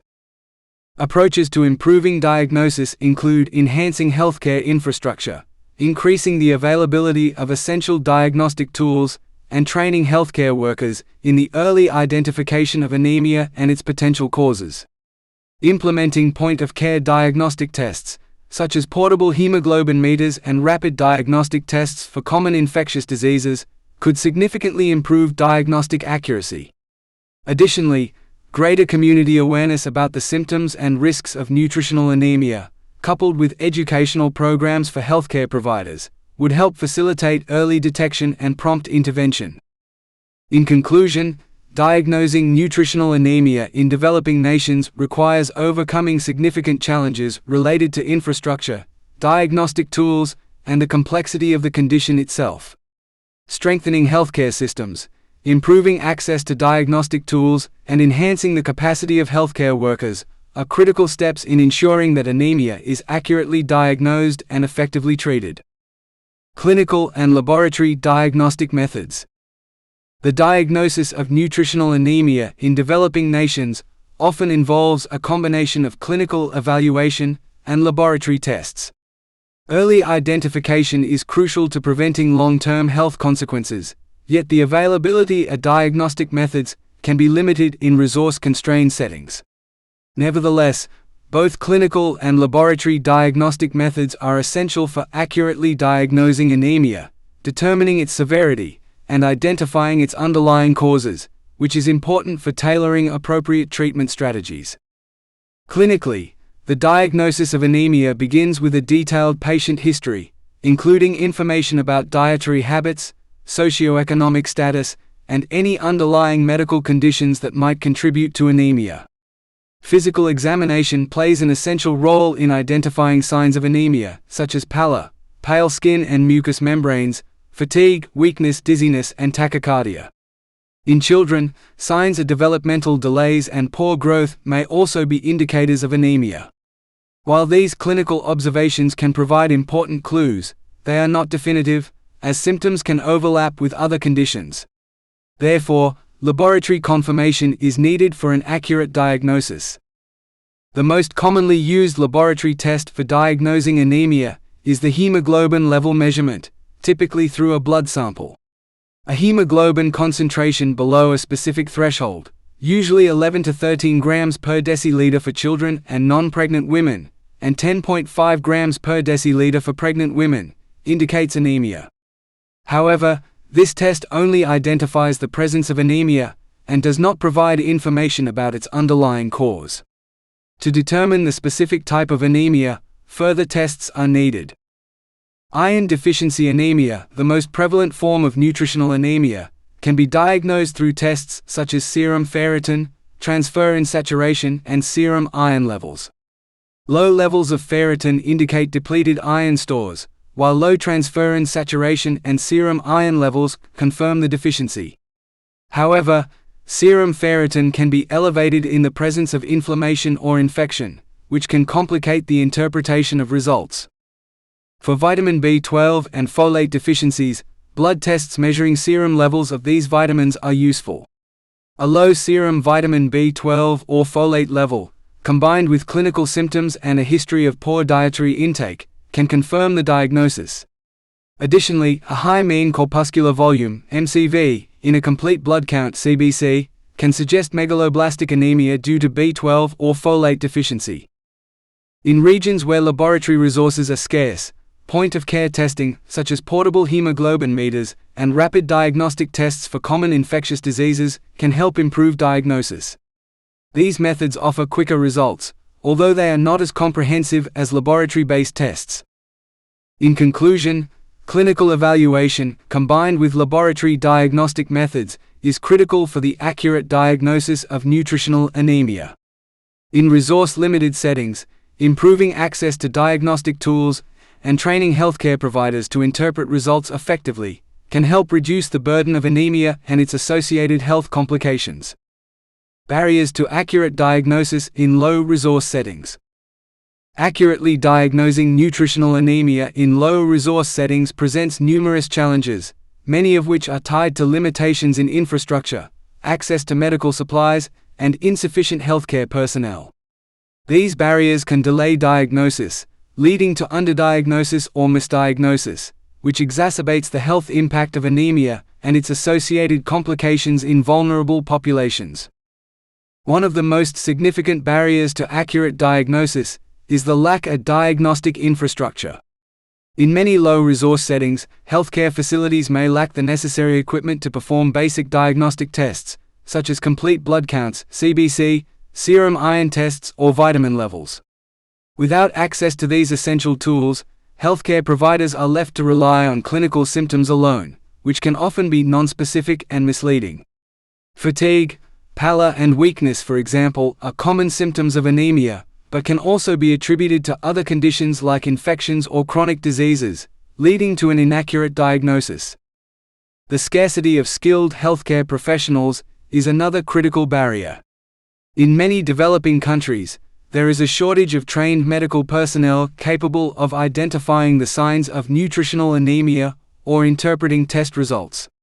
In rural or underserved areas, where healthcare services are already limited, the challenge is compounded by the lack of specialized training in diagnosing and treating anemia. Furthermore, healthcare workers may not be familiar with the local prevalence of certain types of anemia, such as vitamin B12 or folate deficiency, which are often linked to dietary patterns in specific regions. In addition to these technical challenges, financial constraints are a major obstacle to accurate diagnosis. Diagnostic tests, such as blood work or specialized screenings, often come with a high cost, making them inaccessible for many individuals in low-income areas. Many families are unable to afford the tests required for a definitive diagnosis, and in some cases, patients may not seek medical attention due to the associated costs. This often leads to a reliance on symptom-based treatments, which can fail to address the root cause of the anemia. Moreover, the lack of awareness about anemia and its nutritional causes further complicates the diagnostic process. In many communities, anemia is seen as a normal or inevitable part of life, particularly in children and pregnant women. This cultural normalization of anemia often results in delayed healthcare seeking, as individuals may not recognize the severity of their condition or understand the importance of early intervention. Finally, logistical challenges, such as the poor transportation infrastructure in rural areas and the absence of reliable supply chains for medical equipment and medications, further hinder diagnostic efforts. In some regions, the time it takes for diagnostic results to be delivered or the unavailability of treatments can discourage timely diagnosis and intervention. In conclusion, the barriers to accurate diagnosis of nutritional anemia in low-resource settings are multifaceted, involving infrastructural deficiencies, a lack of skilled personnel, financial constraints, cultural factors, and logistical challenges. Overcoming these barriers requires a comprehensive approach, including increasing access to diagnostic tools, training healthcare workers, and raising community awareness about the importance of early detection and treatment of anemia. Emerging technologies and innovations. The advancement of emerging technologies offers promising solutions to the challenges faced in diagnosing and managing nutritional anemia in low-resource settings. Innovations in diagnostic tools, treatment methods, and healthcare delivery systems have the potential to overcome many of the barriers that currently limit the effectiveness of anemia control programs in developing nations. These technologies not only improve the accuracy of diagnosis, but also enhance accessibility and affordability, bringing significant improvements to public health. One key innovation is the development of point-of-care diagnostic tools. Traditional diagnostic methods, such as blood tests, often require laboratory facilities that are unavailable in rural or resource-limited areas. However, portable and affordable diagnostic devices, such as handheld hemoglobin meters, have become more widely accessible. These devices enable healthcare workers to quickly measure hemoglobin levels and diagnose anemia at the community level, reducing the need for patients to travel long distances to access healthcare facilities. This makes the process of diagnosis faster and more efficient, facilitating early detection and intervention. In addition to point-of-care diagnostics, the use of mobile health (mHealth) technologies is revolutionizing the management of anemia. Mobile apps that allow patients and healthcare providers to monitor nutritional intake, track iron supplementation, and receive reminders for regular checkups are becoming increasingly popular. mHealth platforms also enable healthcare workers to access educational resources and receive telemedicine consultations, which is especially valuable in regions where there is a shortage of trained medical professionals. By leveraging mobile phones, these technologies provide scalable solutions to anemia management in remote areas. Telemedicine is another emerging innovation that can bridge the gap in healthcare access. Through telehealth platforms, patients can consult with specialists remotely, which is particularly beneficial for individuals living in isolated areas. Remote consultations can help identify underlying causes of anemia, offer advice on dietary changes, and monitor progress, reducing the need for in-person visits to distant healthcare facilities. This not only saves time and money for patients, but also alleviates the burden on overworked healthcare systems. Furthermore, advancements in nutraceuticals and iron supplementation therapies have enhanced the effectiveness of anemia treatments. New forms of iron supplements, such as micronized iron or slow-release formulations, are being developed to improve absorption rates and reduce common side effects like gastrointestinal discomfort. Additionally, fortified foods are being engineered to include essential nutrients, such as iron, vitamin B12, and folate, in a more bioavailable form, providing an alternative method for improving nutritional intake in populations at risk for anemia. Finally, research into genetic and molecular diagnostics holds the potential for more precise and individualized treatment plans. Emerging technologies like next-generation sequencing could help identify genetic predispositions to anemia, leading to more targeted interventions based on an individual's specific needs and deficiencies. In conclusion, emerging technologies and innovations are playing an increasingly vital role in the fight against nutritional anemia. From point-of-care diagnostics to mobile health platforms, these advancements are enhancing the accessibility, affordability, and effectiveness of anemia diagnosis and treatment in developing nations. As these technologies continue to evolve, they offer significant promise for improving health outcomes and addressing the global burden of nutritional anemia. Chapter 7: Intervention Strategies and Public Health Policies. Addressing nutritional anemia in developing nations requires a multifaceted approach that combines targeted intervention strategies with effective public health policies. These interventions must be tailored to the specific needs of vulnerable populations and the unique challenges faced in low-resource settings. By implementing comprehensive strategies that include education, supplementation, food fortification, and healthcare system strengthening, public health efforts can significantly reduce the burden of anemia and improve overall health outcomes. One of the most effective intervention strategies is iron and micronutrient supplementation. Providing iron supplements, often in combination with folic acid or vitamin B12, has been a cornerstone of anemia prevention and treatment. These interventions are particularly beneficial for high-risk groups such as pregnant women, young children, and individuals with known deficiencies. In some regions, community-based distribution programs and school health programs are used to ensure that these supplements reach the most vulnerable populations. These programs often include education on the importance of taking the supplements regularly and the potential side effects, which can help improve adherence and effectiveness. In addition to supplementation, food fortification plays a crucial role in addressing the underlying causes of nutritional anemia. Fortifying staple foods such as flour, rice, and salt with iron, folic acid, and other essential nutrients can provide a cost-effective and sustainable solution to improve population-wide nutrition. Fortification efforts can be particularly successful in areas with limited access to diverse foods, ensuring that all individuals, regardless of socioeconomic status, receive adequate nutrition. These initiatives often require collaboration between governments, international organizations, and the private sector to ensure that the fortified products are affordable, accessible, and culturally acceptable.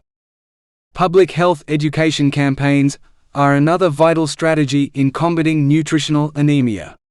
Educating communities about the importance of balanced diets, the role of specific nutrients in preventing anemia, and the consequences of poor nutrition can help change dietary habits and promote healthier food choices. These campaigns can also address cultural beliefs and practices that may contribute to anemia, such as food taboos or gender-based inequities in food distribution. By raising awareness and providing practical guidance on how to improve dietary habits, these programs can empower individuals and communities to take control of their health.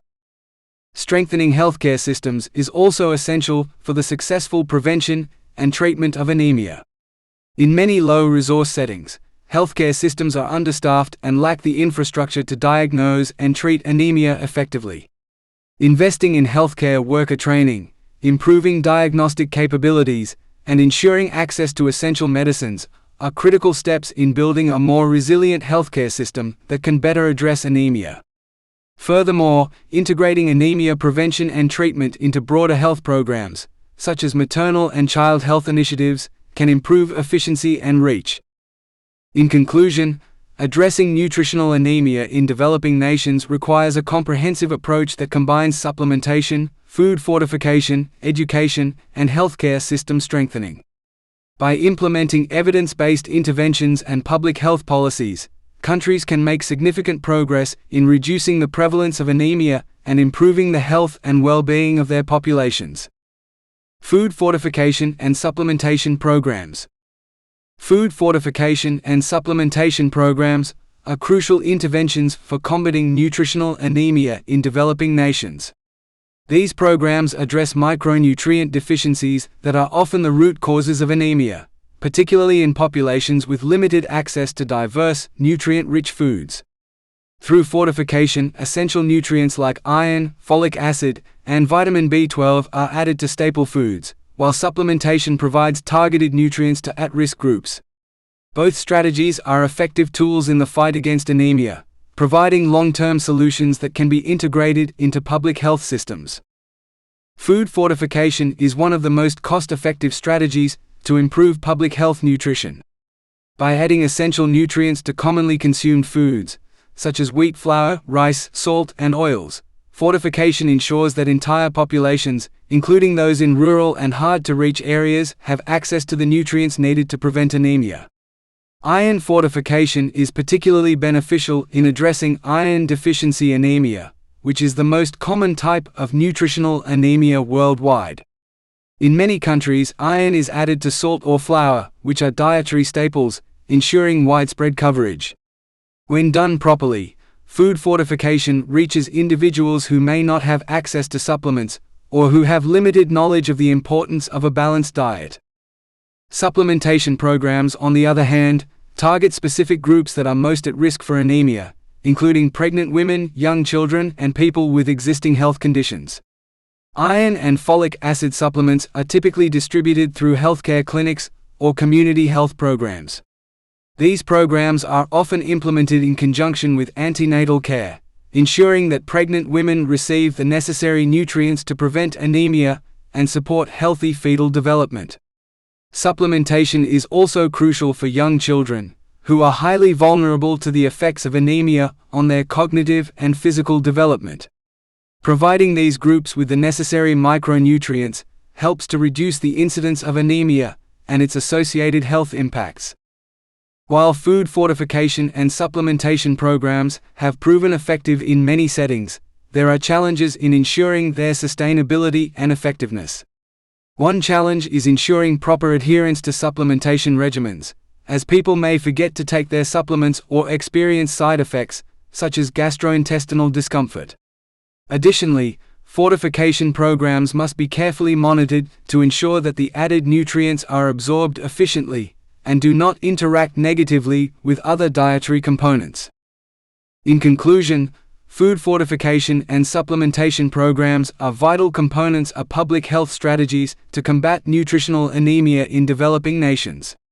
By providing a reliable source of essential nutrients, these programs help improve the health of vulnerable populations and reduce the burden of anemia. With careful planning, monitoring, and community engagement, these programs can contribute to long-term improvements in nutrition and overall health outcomes. Community-based nutrition education.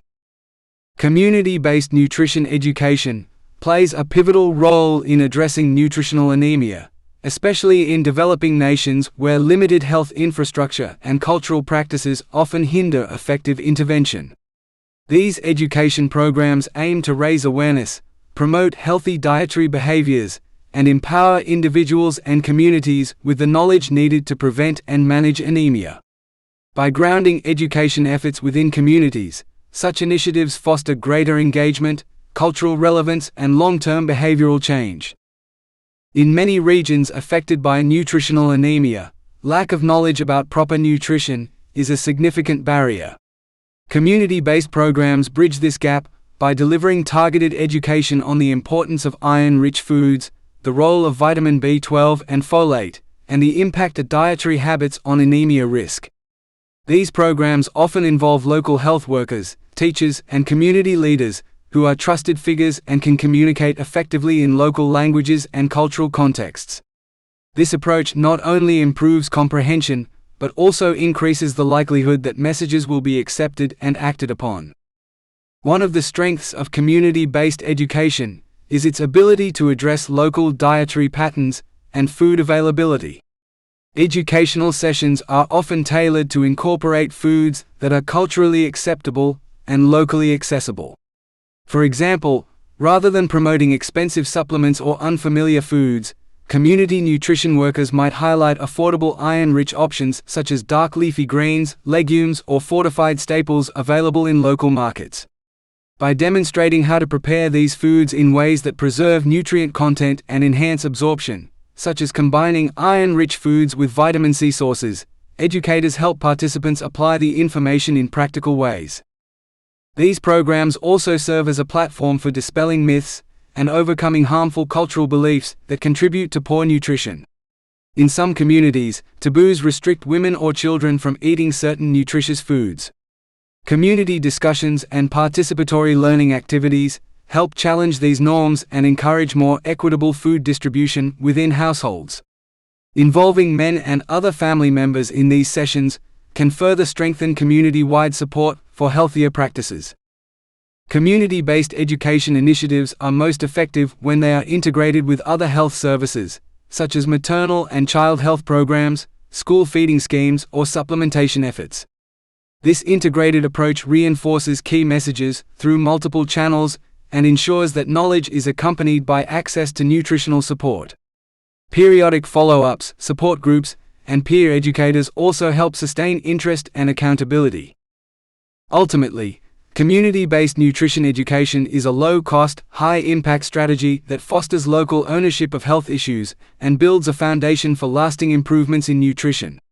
By empowering communities with the knowledge and tools to prevent nutritional anemia, these programs contribute significantly to broader public health goals and social development. Government and NGO-led initiatives. Government and NGO-led initiatives are central to the fight against nutritional anemia in developing nations. These coordinated efforts provide essential resources, policy direction, and grassroots engagement to reduce the burden of anemia across various population groups. Governments typically set national nutrition agendas and allocate funding, while non-governmental organizations, NGOs, often operate on the ground, delivering programs and services directly to communities. Together, these sectors complement each other's strengths to create scalable, sustainable solutions. At the governmental level, many countries have established national nutrition strategies that prioritize the prevention and treatment of anemia. These policies often include nationwide iron and folic acid supplementation programs, food fortification regulations, and public awareness campaigns.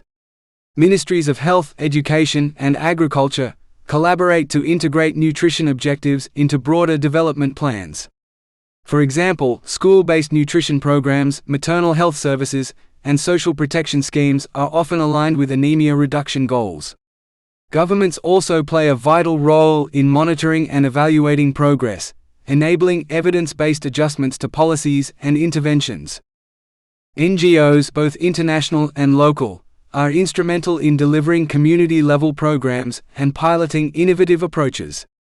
They often fill gaps in service delivery where government capacity is limited, especially in rural or underserved regions. NGOs conduct nutrition screenings, distribute supplements, offer health education, and build local capacity through training and infrastructure development. They also serve as important advocates, using research and field experiences to influence policy decisions and promote increased funding for nutrition initiatives.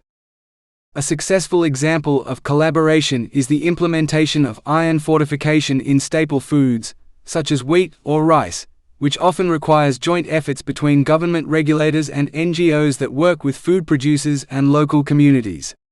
NGOs may assist in educating the public about fortified foods and tracking consumption patterns, while governments ensure quality standards and compliance across industries.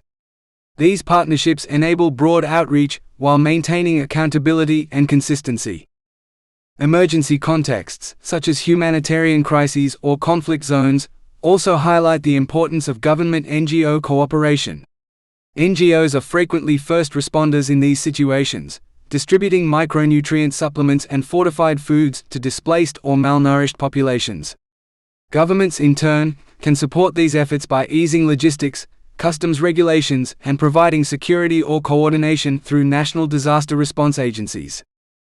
Ultimately, the synergy between governments and NGOs creates a powerful framework for tackling nutritional anemia. By combining policy authority with operational agility, these initiatives not only treat immediate deficiencies but also lay the groundwork for long-term systemic change. Ensuring continued collaboration, funding, and data sharing between these sectors is essential to building resilient health systems and healthier populations. Chapter 8: Case Studies and Field Insights. Understanding nutritional anemia in developing nations requires more than theoretical knowledge. It demands insights from real-world experiences. Chapter 8 delves into case studies and field observations that offer a practical perspective on how interventions have been implemented, the challenges encountered, and the successes achieved. These examples provide a grounded understanding of how policy, cultural dynamics, infrastructure, and community participation shape outcomes in diverse settings. One notable case comes from Bangladesh, where a community-based approach significantly reduced anemia among women of reproductive age. In partnership with local health workers, NGOs launched a campaign combining iron folic acid supplementation with culturally tailored nutrition education. The program not only distributed supplements through maternal health clinics, but also conducted household visits and community meetings to educate women and their families on dietary practices. This dual approach resulted in improved adherence to supplementation and an increase in the consumption of iron-rich foods, leading to a measurable decline in anemia prevalence. In contrast, a case study from parts of sub-Saharan Africa highlights the difficulties of implementing anemia interventions in regions affected by conflict and displacement.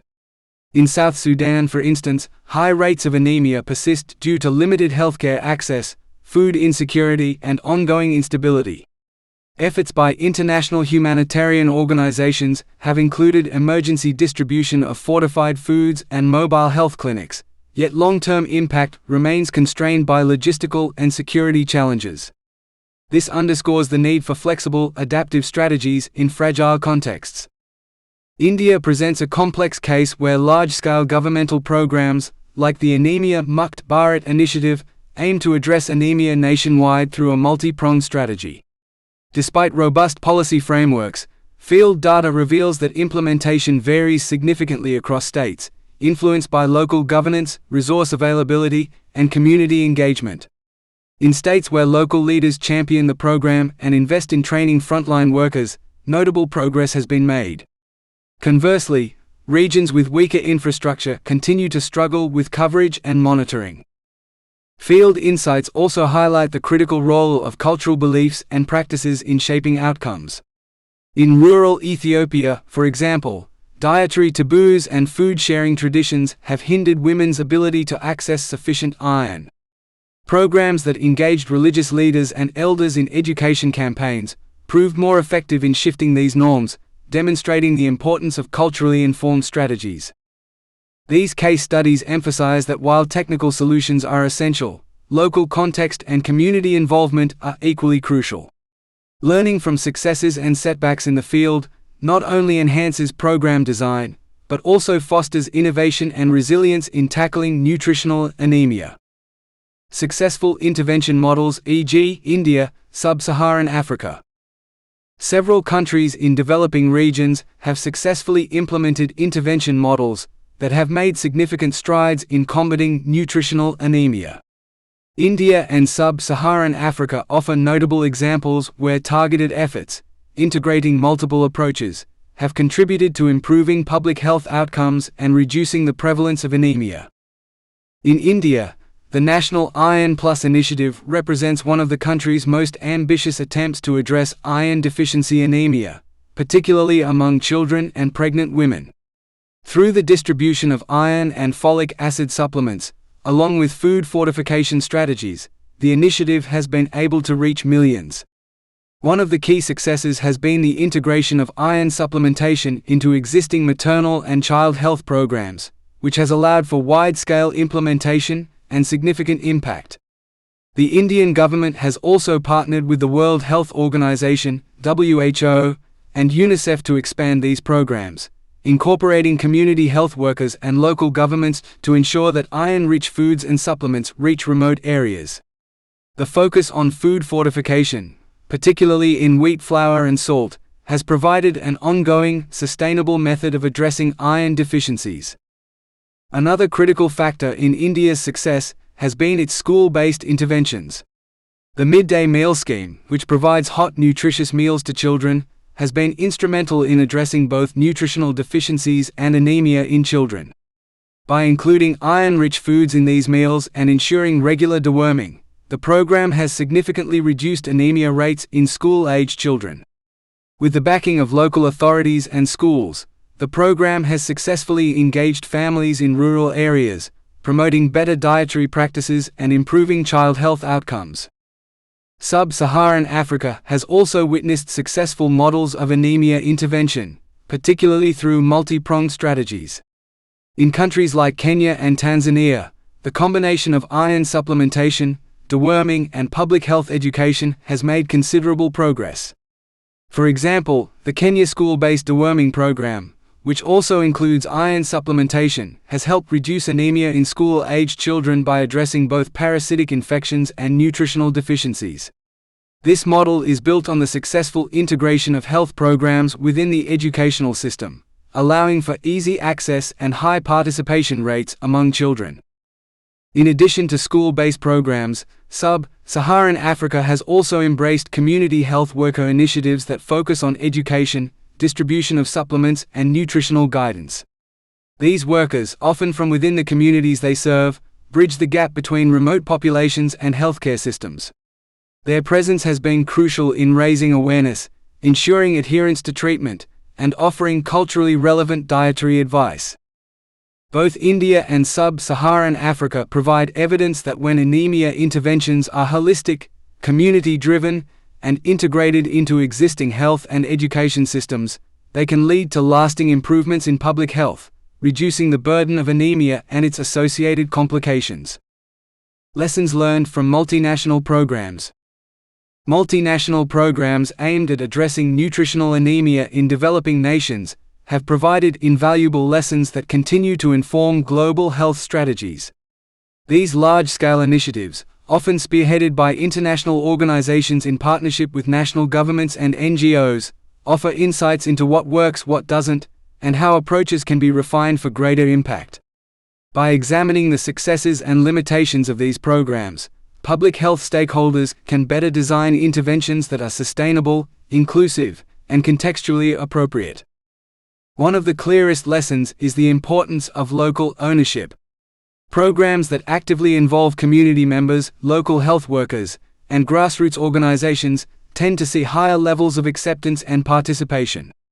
For instance, the success of UNICEF-supported anemia reduction initiatives in Southeast Asia has been linked to the inclusion of community feedback mechanisms, allowing for adaptations based on cultural practices and real-world challenges. This localized approach helps tailor interventions to specific dietary habits, beliefs, and economic constraints. Another significant takeaway is the value of integrating anemia interventions with broader health and development agendas. Multinational programs that combine nutrition efforts with maternal health, education, and poverty alleviation strategies are generally more effective. The World Food Programme's initiatives in Sub-Saharan Africa demonstrate that when food supplementation is paired with school feeding programs and agricultural support, the impact on anemia rates is more profound and enduring. Sustainability is also a recurring theme. Programs that rely heavily on external funding and short-term goals often struggle to maintain progress once the initial phase ends. Successful models, such as those supported by the World Health Organization, emphasize capacity building, training local health personnel, establishing supply chains for fortified foods, and embedding anemia screening in routine healthcare. These efforts help ensure that gains are not lost when international partners reduce their involvement. Monitoring and evaluation have proven to be both essential and challenging. Some multinational programs have faltered due to weak data systems, making it difficult to measure outcomes or adjust strategies in real time. Lessons from global nutrition initiatives highlight the need for consistent tracking of anemia prevalence, adherence to supplementation protocols, and quality control in food fortification. When done well, monitoring allows for course corrections and accountability, ultimately improving effectiveness. Lastly, collaboration among international agencies, governments, and civil society is crucial. Programs that foster multi-sectoral coordination and share best practices across borders have demonstrated a higher likelihood of success. By learning from these multinational efforts, future initiatives can be more agile, targeted, and resilient in the ongoing fight against nutritional anemia. Voices from the field, healthcare workers and beneficiaries. In the effort to combat nutritional anemia, the perspectives of healthcare workers and beneficiaries provide powerful insights into the ground realities of intervention programs. Their voices reveal not only the human impact of the condition, but also the successes and shortcomings of public health efforts aimed at its mitigation. These first-hand accounts add depth to our understanding and highlight the importance of empathy, cultural sensitivity, and adaptability in health interventions. Healthcare workers often serve as the first and sometimes only point of contact for individuals affected by anemia in resource-limited settings. In rural parts of Nepal, community health volunteers describe the emotional and physical toll on pregnant women suffering from anemia. They recount stories of mothers arriving at clinics visibly exhausted and short of breath, symptoms that could have been prevented with earlier intervention. These workers emphasize how education and consistent follow-up have made a difference, noting improvements in community awareness and compliance when women are counseled in local languages and visited at home. In Uganda, a midwife stationed in a government clinic shares her experiences managing antenatal care. She highlights the challenge of ensuring consistent iron supplement distribution, due to stockouts and the lack of transportation in remote areas. Despite these hurdles, she finds satisfaction in witnessing the transformation of mothers who receive proper care. When a mother comes back stronger with a healthy baby, it reminds me why we do this work, she says. Equally important are the voices of the beneficiaries themselves. In India, a young woman from a low-income neighborhood speaks about the changes she experienced after participating in a government-run nutrition program. Initially unaware of anemia's symptoms, she was diagnosed during her second pregnancy. Through education sessions and iron-fortified food distributions, her health improved significantly. She now encourages other women in her community to attend health camps and seek regular checkups. Children, too, have been impacted. In Ethiopia, a school-based nutrition program introduced iron-rich snacks and provided deworming treatment. Teachers observed noticeable changes in students' concentration and energy levels, while parents expressed gratitude for the improvements in their children's academic performance and overall vitality. These voices underscore that while data and policies are essential, the lived experiences of individuals shape the true narrative of public health work. Listening to and learning from those on the front lines not only helps refine interventions, but also fosters trust and cooperation, essential components in the long-term success of anemia reduction efforts. Conclusion. Nutritional anemia remains one of the most pressing public health challenges in developing nations, affecting millions and impeding progress in health, education, and economic development. Its multifactorial nature, rooted in dietary deficiencies, socioeconomic disparities, gender inequality, infections, and systemic barriers, demands an equally multifaceted response. This book has examined the complexity of nutritional anemia, highlighting its causes, consequences, demographic patterns, and the socio-cultural and economic dimensions that shape its persistence across the Third World. Through this comprehensive analysis, it is clear that no single solution can address the burden of nutritional anemia. Effective strategies must be holistic, culturally sensitive, and grounded in the lived realities of the populations most at risk. Interventions such as food fortification, supplementation, community education, and the strengthening of healthcare systems are all critical components of a coordinated response. However, these measures can only be successful if they are designed in collaboration with communities, are supported by strong political will, and are sustained through adequate funding and infrastructure. One of the recurring themes throughout this analysis is the importance of community participation and the central role of frontline health workers. Their experiences and insights offer valuable guidance for tailoring interventions to meet local needs. Beneficiaries' voices also remind us that behind the statistics are individuals, mothers, children, teachers, and healthcare providers, whose well-being and futures depend on the quality and accessibility of nutrition and health services. Multinational programs and case studies have shown that change is possible when global expertise is paired with local engagement. Lessons learned from both successes and setbacks underscore the need for adaptability, continuous monitoring, and investment in sustainable solutions.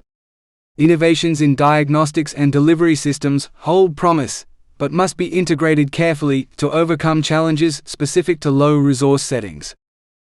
Ultimately, addressing nutritional anemia is not just about treating a condition, it is about advancing health equity, ensuring human dignity, and enabling communities to thrive. It calls for global solidarity and local action, informed by evidence, shaped by compassion, and driven by the belief that every individual has the right to a life free from the burden of preventable disease.